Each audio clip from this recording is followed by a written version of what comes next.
Nah, begitu ya.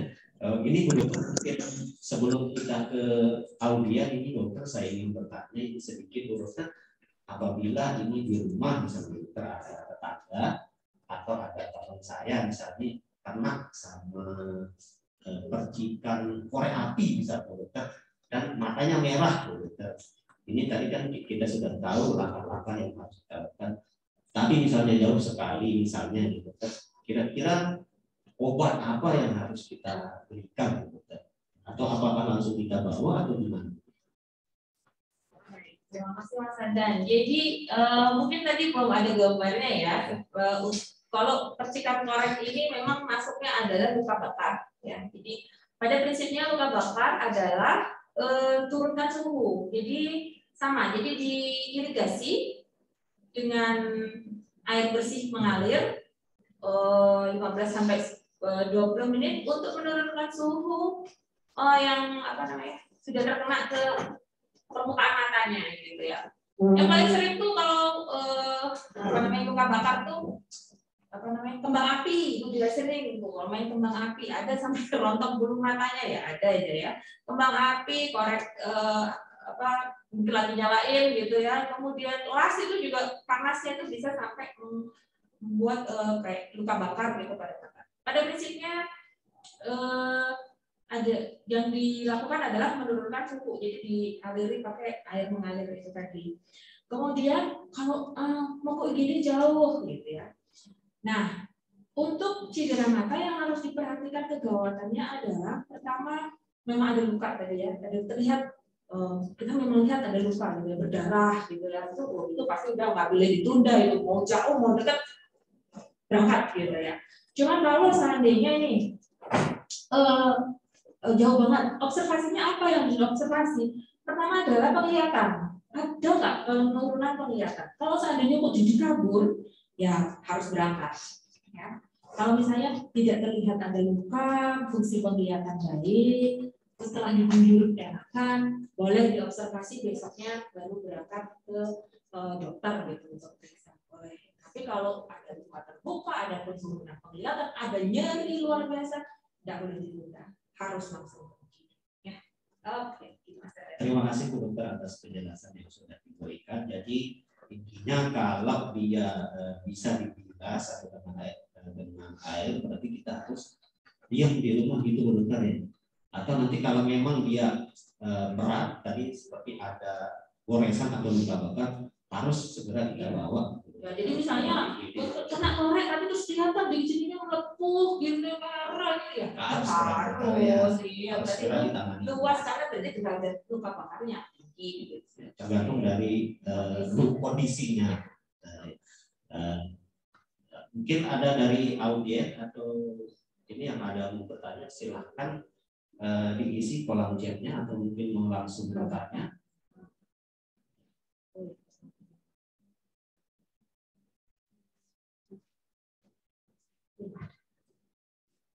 Bisa raise langsung ya, Mas. Iya, bisa langsung. Ada yang mau ditanyakan.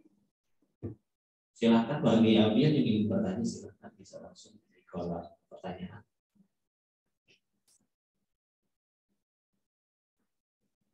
Oke, mungkin dibaca dulu.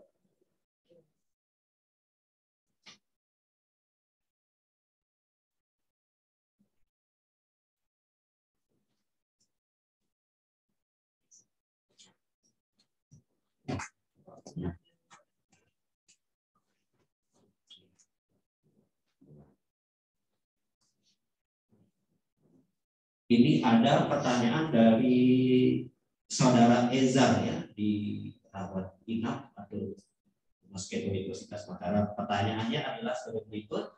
Assalamualaikum warahmatullahi wabarakatuh. Mohon izin bertanya Bu Dokter. Pada kasus trauma mekanik terkena benda tumpul yang menyebabkan mata banyak mengeluarkan air mata, nyeri dan terlihat hipemado. Mohon apa tindakan awal ini yang dilakukan apabila jauh dari tempat pasien kes dan apakah itu berbahaya dan dapat menyebabkan penggunaan? Terima kasih. Ini pertanyaan dari saudara Eza. Mungkin langsung dijawab. Jawab aja dulu ya. Baik, nah ini trauma benda tumpul ini paling sering terjadi.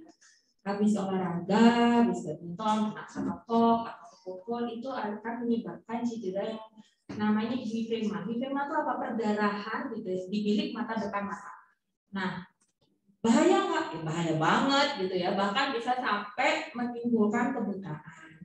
Yang dilakukan pertama apa? Pada prinsipnya kalau Bapak Ibu adalah non-nakes ya, tenaga kesehatan, yang bisa dilakukan pertama adalah istirahat, diam, bed rest dengan sudut 45 derajat tadi berbaring tapi 45 derajat dibantal pakai 3 ya. Jadi jangan berbaring terlentang lurus ya, justru setengah duduk. Kemudian kompres dingin sama cold compress. Jadi kompres dingin untuk kayak membantu menjendakkan darah, jangan ada perdarahan baru gitu ya. Kalau secara awam mungkin itu pada prinsipnya. Istirahat, yang penting istirahat, jangan bergerak-gerak. Kenapa? Kalau kita bergerak itu akan meningkatkan resiko untuk perdarahan baru dan isi bola mata kayak teraduk-aduk gitu. Jadi darahnya tidak mau mengendap. Jadi pastikan pasiennya istirahat. Kalau jauh dari fasilitas gimana Bu Dokter? Tetap siap-siap, sambil siap-siap berangkat diobservasi. Observasinya gimana? Cek penglihatan, ya, tes penglihatan. Tutup satu mata, cek mata yang sakit, apakah terjadi penurunan penglihatan atau tidak. Kalau ada penurunan penglihatan, mau jauh mau dekat, saya bilang berangkat, gitu ya. Kalau nyeri luar biasa, setelah diistirahat, sudah dikompres, tetap sakit, jauh dekat, berangkat, ya. Jadi kenapa? Karena hemiplegia ini enggak walaupun istilahnya kayak kena bendanya itu sepele, itu bisa menyebabkan kebutaan permanen. Kebutaan permanen apa? Misalnya terjadi komplikasi dan terjadi glaukoma. Yang paling sering itu. Jadi darahnya itu kan membuat jendela sehingga aliran air di dalam bola mata itu nggak lancar sehingga mampet terus naik terus yang rusak sarafnya. Terus yang kedua apa? Kadang-kadang kalau ada hemiplegia di depan, ada kemungkinan juga perdarahan atau cedera di saraf mata. Itu nggak boleh disepelekan. Ya, jadi pertolongan pertama tetap tadi ya, istirahatkan, kompres tapi sambil siap-siap ya, siap-siap untuk berangkat ke IGD atau periksa ke dokter. Terima kasih Bu Dokter atas pertanyaan. Kita hapus dulu sama Bu Dokter.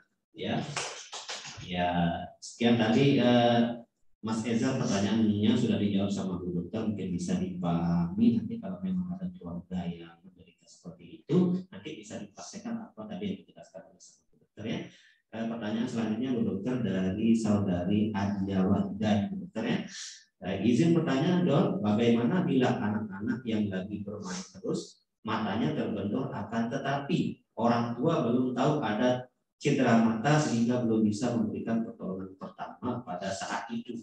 Lalu anak itu bermain pasir sehingga matanya merah. Pada hari kedua, 2 minggu keluar benyek. Pertolongan yang harus dilakukan apa Dok? Terima kasih. Silakan Dokter dijawab. Baik, terima kasih.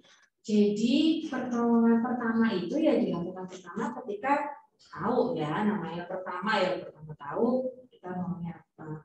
Nah, kalau yang seperti diceritakan tadi itu berarti sudah sampai infeksi ya. Karena apa? Karena ketika pertama terjadi tidak dilakukan pertolongan. Kalau seandainya seperti saya kena pasir, pertolongan pertamanya apa? Pertolongan pertamanya adalah membasuh, jadi diguyur airnya biar pasir itu tidak diam di situ. Kalau ada kuman dia tercuci gitu ya. Jadi ini adalah contoh nyata bahwa kalau nggak dilakukan pertolongan pertama bisa jadi infeksi. Nah kalau sudah infeksi gimana? Ya harus periksa, harus dikasih antibiotik masif. Mungkin saya nggak tahu nih kalau infeksinya seberat apa. Kalau memang berat perlu rawat inap bahkan untuk menyelamatkan mata. Jadi kalau kalau tadi deskripsinya udah banyak, saya asumsikan mungkin korneanya sudah kena gitu ya. Kalau kornea sudah kena bisa jadi endoftalmitis, bahkan bisa harus diangkat bola matanya kalau infeksinya sampai ke dalam bola mata atau belakang bola mata. Nah itu jangan sampai terjadi. Jadi harus hati-hati tetap ya. Jadi mata merah, nyeri, karena kalau kemasukan pasir atau kena trauma, ada respon di mata kita itu yang sebenarnya bisa diamatin. Apa? Nggak bisa buka mata biasanya, atau matanya nyipit sebelah kalau pusat mata ya. Jadi, loh, kamu kayak beda ya nak gitu. Kenapa tadi gitu ya? Jadi kita memang harus aware ada anak-anak. Oh tadi lempar-lemparan pasir anak tuh ya sering lempar-lemparan pasir kena gitu. Oh ya langsung seandainya tahu langsung buyur gitu ya. Tapi kalau sudah merah bengkak gitu udah infeksi itu harus. Oke.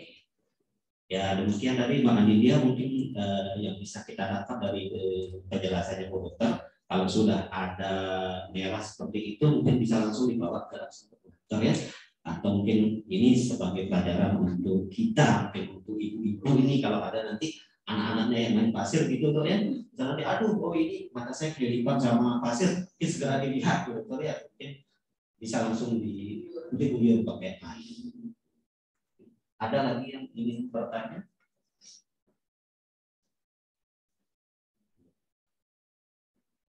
Mungkin ada dari audien, ada yang ingin bertanya silakan. Karena waktunya kita masih. Oke, ini ada pertanyaan dari Denny Bizwar ya untuk dokter. Assalamualaikum warahmatullahi wabarakatuh. Selamat pagi Ibu Dokter, izin bertanya. Ini pertanyaan.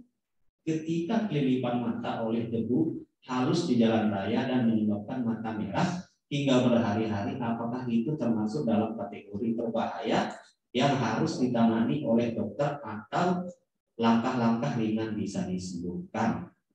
Silakan dokter untuk ditanggapi pertanyaan. Baik, ini pada saat terjadi ya kelilipan di jalan. Penyebabnya bakal macam-macam, mulai dari pasir jalanan sampai hewan. Ya, hewan kecil-kecil itu sering terbang itu bisa nancep di mata. Kalau sudah merah berhari-hari bahaya. Ya, saya kira ya bahaya gitu ya namanya ada. Berarti ada masalah yang belum tertangani. Yang penting pertolongan pertamanya gimana? Kalau seandainya itu terjadi di jalan, silahkan berhenti di pinggir jalan. Karena kalau terus kedip-kedip menutup mata sambil tetap naik motor ya membahayakan ya. Jadi silakan minggir. Kemudian seperti tadi yang sudah saya sampaikan, biarkan air mata membasuh. Kalau misalnya kok dengan merocos daerah, guyur pakai air bersih, guyur sebisanya guyur. Kalau dia menetap, ya memang harus periksa. Berarti itu nggak bisa dicuci dengan kondisi air mata dan air bersih. Ya tetap harus periksa. Apalagi sampai berhari-hari. Ya kita nggak tahu nih jangan-jangan yang nancep itu masih ada hewannya. Karena hewan itu mengeluarkan racun, ia membawa kuman dia, jadi bahkan bisa menyebabkan infeksi. Iya. Ya, jadi begitu Mas ya. Jadi nanti kalau misal Masnya nanti di jalan kena sama benda seperti itu, ya yang pertama nanti kalau Masnya bawa air yang tanggung itu air normal itu bisa langsung dibilas tuh ya. Kalau memang bisa dibilas ya cukup sampai di situ aja tuh ya. Tapi kalau memang nggak bisa masih terasa mungkin langsung dibawa langsung ke dokter ya, langsung di IGD untuk penanganan pertama. Baik, selanjutnya ada pertanyaan dari Mbak Eti Lantesa. Assalamualaikum warahmatullahi wabarakatuh. Dok, mohon izin bertanya, untuk cedera karena penggunaan soft lens atau lensa kontak, ini pengalaman pribadi dari teman sendiri dok ini pernah menggunakan soft lens saat sedang memasak. Nah, dan kemudian setelah 15 menit matanya tidak bisa dibuka. Nah, pertanyaan saya adalah bagaimana penanganan pertamanya dok dan apa penyebabnya? Mungkin langsung ditanggapi ke pertanyaan dari Mbak Eti Desa. Baik, terima kasih Pak. Jadi kalau terpercik mungkin pas masak gitu ya kena uap, kan ada airnya juga ya, uap air gitu, ya tentu akan itu istilahnya traumanya termal ya, suhu gitu, suhu tinggi sehingga menyebabkan iritasi gitu pada mata. Apa yang harus dilakukan kalau pakai lensa kontak? Gitu. Ya lensa kontak harus dibuka. Kalau nggak bisa buka mata gimana? Kita diguyur aja dulu untuk menurunkan suhu. Jadi kan kita nggak tahu terperciknya entah minyak entah apa ya dan itu kan panas gitu. Jadi guyur dulu, guyur. Kalau punya kan kalau orang memakai soft lens biasanya punya apa namanya pelumasnya dia itu ya. Pak Pakaikan itu dulu banyak-banyak gitu, kemudian lepas. Harus dilepas. Kenapa? Karena berarti kalau sampai nyeri itu berarti ada iritasi atau ada mungkin karena panasnya jadi kering kan, karena uap panas. Kalau orang pakai Softlens itu nggak boleh matanya kering, jadi harus lembab terus. Kalau mau masak yang mungkin bersuhu tinggi ya pasti pakai kacamata gitu ya. Makanya tadi lindungi mata ini. Kalau memang pakai Softlens mata nggak boleh kering ya jangan biar panas-panas gitu. Di terik matahari itu juga bisa bikin tiba-tiba lengket, nggak bisa karena matanya kering. Jadi pastikan mata dilindungi. Kalau terjadi itu tadi guyur dulu sampai kira-kira dingin, maksudnya itu lembab gitu, lepas ya, lepas Softlensnya. Oke, gitu. Kira-kira begitu jawabannya Pak Evi. Jadi yang pertama langkah awal yang harus dilakukan itu bisa guyur ya, pakai air ya sampai suhunya turun gitu ya. Lembab juga. Gitu. Kalau memang nggak bisa, setelah itu nanti Softlensnya dilepas ya.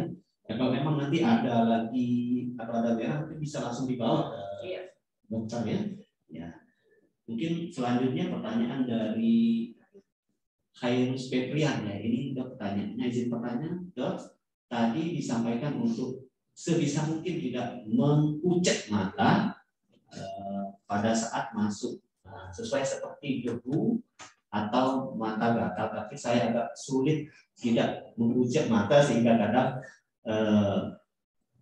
merah berhari-hari. Apakah aman untuk penggunaan obat tetes mata seperti Insto dan lain-lain jika sudah beberapa hari? Ini dia pertanyaan, mungkin langsung dijawab. Baik, terima kasih. Jadi memang kadang-kadang kita refleks ya untuk ngucek mata gitu ketika ada kita kelilipan. Nah, risikonya apa ngucek mata itu? Mulai dari yang paling ringan hanya iritasi aja, yang paling berat adalah ada luka pada kornea. Nah, kalau pada luka pada kornea, mungkin tetes mata, penggunaan tetes mata umum yang bisa dibeli bebas, over the counter itu ya, itu tidak akan bisa membantu mengatasi infeksinya atau memperbaiki menyembuhkan lukanya. Tetapi dia hanya menghilangkan iritasi saja. Ya kalau kebetulan nguceknya itu hanya bisa hanya menyebabkan iritasi ya mungkin pakai itu bisa ya. Tapi kalau ternyata akibat mengucek matanya itu adalah sampai terjadi perlukaan pada kornea, obat-obat yang bebas itu jelas tidak akan bisa membantu mengatasi. Jadi tetap karena diperlukan antibiotik ya harus periksa ke dokter karena antibiotik hanya bisa diperlukan oleh dokter. Ya. Gimana caranya? Saya nggak tahan ini ngucek gitu ya. Kedip-kedipin aja, kedip-kedipin, nangis lah, pokoknya nerocos nangis itu biarin aja, nerocos nangis, gitu. Cowok nangis ya masih nggak apa-apa gitu ya. Terus itu tadi diguyur, kalau di sini. Nah kalau memang sudah terlanjur ke ucek ya itu tadi harus waspada, aduh jangan sampai terjadi perlukaan. Jadi asumsinya adalah yang terburuk kan ya. Kalau yang terburuk adalah luka di kornea, yaitu obat-obatan deteksi nggak bisa. Ya seperti itu jawabannya Mas. Jadi kalau misalnya nanti terjadi lagi itu pernah tadi seperti itu, jadi tidak perlu diucek-ucek ya dokter ya nangis saja gitu ya untuk bisa meluapkan ya. Dan nanti bisa obatnya itu tidak bisa sembarang dibeli ya. Jadi harus kita ke dokter spesialis matanya mendapatkan resep kalau kita beli ke apotek atau bisa di mana gitu ya. Jadi lagi satu pertanyaan mungkin Bu Dokter. Oh, udah habis pertanyaan? Oh, ya udah habis. Jadi pertanyaannya dari kedua habis tuh. Jadi alhamdulillah pada kesempatan pagi hari ini tuh ya acara Dokter Show kita bisa berjalan dengan lancar dan baik. Dan saya ucapkan terima kasih kepada Bu Dokter ya telah berkenan memberikan kita sedikit ilmu tentang cedera pada mata dan pertolongan apa yang harus kita lakukan. Terima kasih banyak Dokter. Sama-sama Mas ya, dan kepada para audiens terima kasih telah mengikuti acara Dokter Show pada kesempatan pagi hari ini. Mungkin nanti untuk 3 penanya yang terbaik akan mendapat prize ya yang akan diberikan oleh panitia.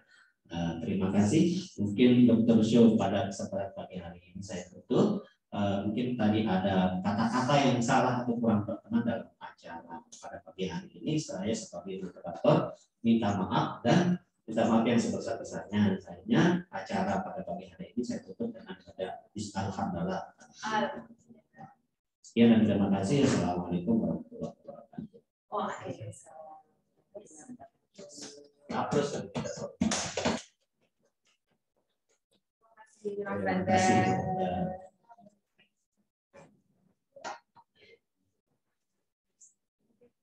Terus coba.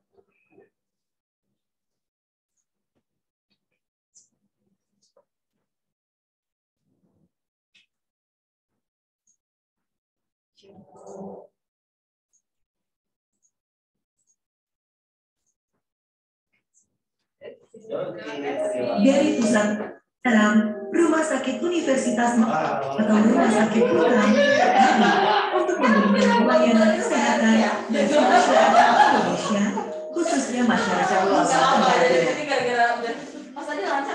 Berlokasi di Jalan Banjarmasin, Rumah Sakit Putra siap mendedikasikan diri untuk pelayanan prima yang paripurna.